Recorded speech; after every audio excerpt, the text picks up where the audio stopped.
Three, two, one. Hello, everyone, and welcome to another episode of Asia Pickleball Insiders. It's a bit more like insider today because I'm sure some of you may have seen Rob just underwent surgery and he's not currently recovering right now. So this week, you're just stuck with me. I am your host, Migo Claudio, here to give you the scoop on Asian pickleball news, what's happening in the Asian pickleball scene, and as well as just other pickleball takes that we may have. So shout out to Sports Predict, our title sponsor. Thank you so much for supporting us, as well as Ram Sports, who we'll talk more about later on in this video. So APP Malaysia is going to be the first APP tournament on the Global Pickleball Alliance's World Tour. It's going to be a very exciting event, and I'm excited to see the results. You have teams, of course, the local area, that being Malaysia, specifically Kuala Lumpur. So for the US market that may be watching this, Kuala Lumpur is one of the biggest pickleball markets, not just in Asia, but in the world. Their duper statistics are off the charts. So Kuala Lumpur is the number one city in the world in terms of number of pickleball players. They're currently number 2 in the world in terms of duper users and number 1 in growth and average games played per player. So the people who play in Malaysia are dedicated to pickleball. So it's going to be very, very exciting to see. But not only are we going to see local players, we also have some of the top APP players flying in to compete as well. So it's always fun to see Asian and US competitors compete. But at the same time, a lot of these players have already played in Asia. So it's going to be good to have them back. Excited to see how the fans react to them. And yeah, so some of the players who are coming in for APP Malaysia, APP Kuala Lumpur. On the men's side, you have Richard Lebanese and Tara Tamasi pairing up. They are, if I'm not mistaken, the top seed coming into the event. So I'm a fan of both their YouTube channels as well as their play. So it's going to be really exciting to watch them play here in Asia. You also have, of course, the local brands coming in. You have a Loose team coming in. You have a Facolos team. You have Aronax. You have a whole bunch. So it's going to be really interesting to see, how these sponsored teams play alongside of course, already signed pros. You have a team just called Asia on the men's side with Harsh Mehta and Jack Wong. That is a very, very strong team. So it's going to be exciting to see them play. And then, of course, you have the other APP pros. You have Casey Diamond and Ryder the Heart. You have, if I'm not mistaken, here you have Ronan Cameron and Zachary Marceau. So, and of course, you have some players that we're very familiar with here in Asia. Arjun Singh, Rob's partner in the recent Global Sports Tournament, in the team tournament, and Fu Kyun, a multi-time PPA Asia medalist. So tons of great players. And of course, Jack Monroe and Ryan Fu. Ryan Fu playing in one of his first tournaments since getting banned from the PPA Tour. So it's going to be exciting to see him. I'm sure he's been training a lot. Meanwhile, on the women's side, you have Megan Fudge and Sophia Suing. You have, from the Philippine side, representing, you have SJ Lim playing alongside Ting Wen Wang. So that's going to be, of course, exciting to watch. And also, a full Philippine team with Ana Clarice Patrimonio playing alongside Christy Senosa. So, shout out Philippines, gonna have an exciting tournament. Hope they make a run. Hope to see some fun games out of them. On the Ram Sports side, you have Rose Van Riek playing alongside Shelby Bates and Nicola Schumann playing along Xiao Yi Wang Beckval, who some of you may have seen recently won the Australian Open pickleball event. So shout out to her. That looked like it was a ton of fun, and congratulations to her.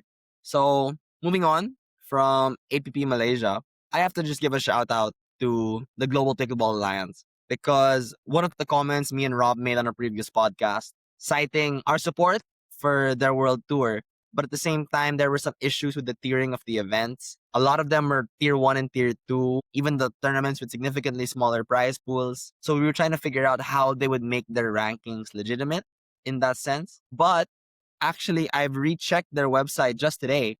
And while previously there were basically no tier 3 or tier 4 events, it looks like they've cleaned it up. So, of course, this APP Malaysia with all the pros coming in, as well as the Malaysian players and the local Asian players, it's a tier 1 event. So it's going to be giving out the max amount of points to those who participate. And then logically, the next event in Japan happening this end of Feb with only a $1,000 prize pool is only going to be a tier 3, which, while I'm sure that's going to be a great event in Japan, it's good that they're utilizing the tier system to actually make certain events more appealing to players to join. So really big step for GPA. Excited to see how it plays out, and really exciting to see, I'm sure it wasn't us, but exciting to see that they're actually making these changes in order to legitimize their world tour. and legitimize these events as well. Because it just doesn't make sense for someone competing in a tournament with significantly lower prize pools, significantly lower competition, to be given the same ranking points as someone winning a tier one event.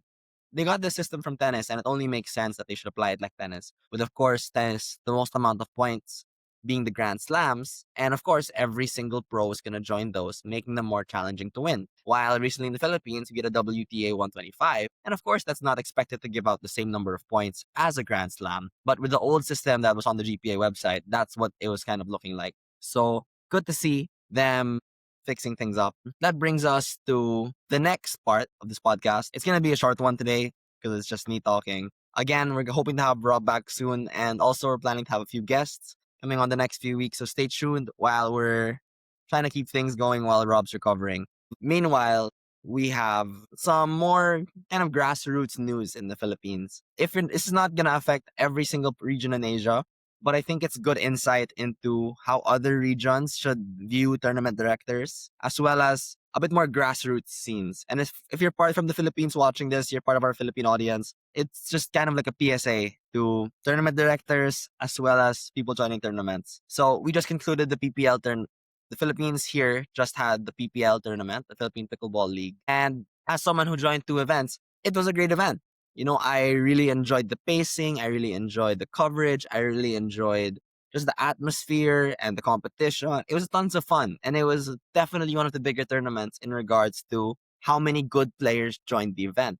So I had a great time. I played in the advance and the open, made it to the quarterfinals of the advance, and got absolutely demolished in the open. But it was a ton of fun. But I ended up seeing a lot of comments online talking about how the tournament was terrible. They were getting mad at the organizers. They were blaming them for everything. And I understand some of it is justified. Like there were a certain ruling in regards to time limit, wherein on the referee's clock, the time ran out.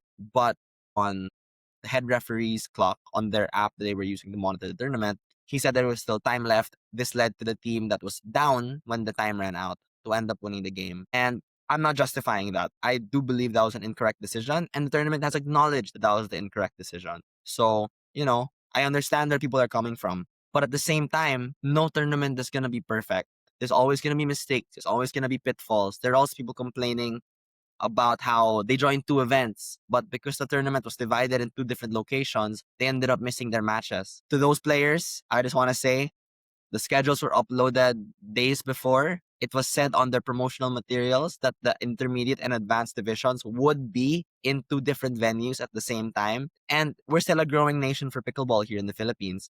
So we're really not going to have those giant venues that can host this many players. And I do want to commend Aldos and the PPL team for being able to field that many players in a tournament and have such a big event, because it's really a first and it's really helping grow the sport in the country.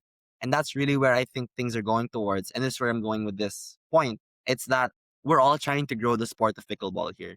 As much as people want to villainize and say that these tournament directors are only out for money, I'd advise you get to know the people who are actually running these tournaments. A lot of people, Aldos himself has put on a incredible burden to try and start this Philippine Pickleball League. And I know he knows it's not easy. I know it wasn't going to be easy, but he's managed to really make something that works. Again, it's not perfect, but I think it's a great start for growing pickleball in the country. And the comments are just so discouraging to read. I can't imagine anyone wanting to be a tournament director to try and run big tournaments like this with how much flack and hate and negative comments are being thrown the way of the tournament directors we already have. It's so difficult to see, and it's so sad because I'm a tournament director. I've run the SM Super Series events here in the Philippines. I've run the PCL events, and I've gotten my fair share of negative comments. And it's not an easy job. It's not easy to keep everything perfect. Some things are outside your control. Some things you didn't account for. There's always something that goes wrong in a tournament, and like any event. And I just wish that people would give a bit more grace, a bit more leeway to these tournament directors who at the end of the day are just trying to grow the sport that we all love. So I do want to say just thank you to everyone who ran the PPL event. It was a great event that made so many people enjoy the sport of pickleball. It gave great competition. It helped people get better at the sport.